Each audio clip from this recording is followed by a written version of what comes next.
बिस्मिल्लाहिर्रहमानिर्रहीम। अस्सलाम वालेकुम। क्राइम बुलेटिन के साथ मैं हूँ सुंदस खान। शामिल करते हैं हेडलाइंस। न्यू कराची में सिनेमा के करीब ट्रैफिक हादसा, एक शख्स जाँ बहक होने वाले शख्स को अब्बासी अस्पताल मुंतकिल कर दिया गया। मॉस्को पुलिस की खुफिया इत्तलाह मिलने पर कार्रवाई। हब चौकी से आने वाले रक्शे की चेकिंग के दौरान आला क्वालिटी की चिप्स और आइस बरामद करके मुल्जिम और मुल्जिमा को गिरफ्तार कर लिया गया।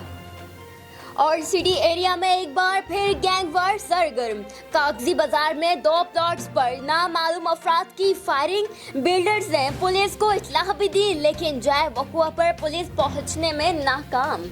लांडिया एक्सपोर्ट प्रोसेसिंग जोन में कायम निजी फैक्ट्री में अचानक आग भड़क उठी। लाखों रुपए मालियत का सामान जलकर खाकस्तर हो गया। फायर ब्रिगेड को इत्तलाह देने के बावजूद ताखीर का शिकार। फैक्ट्री के इंतजामिया ने अपनी मदद आप के तहत आग बुझाना शुरू कर दी। गुज़िश्ता घंटों से मज़कूरा फैक्ट्री में आग भड़कती रही। फिल वक्त इतना ही। मज़ीद खबरों और अपडेट्स के लिए विजिट कीजिए हमारी वेबसाइट csnlive.tv। इसके अलावा आप हमें फेसबुक और ट्विटर पर भी ज्वाइन कर सकते हैं।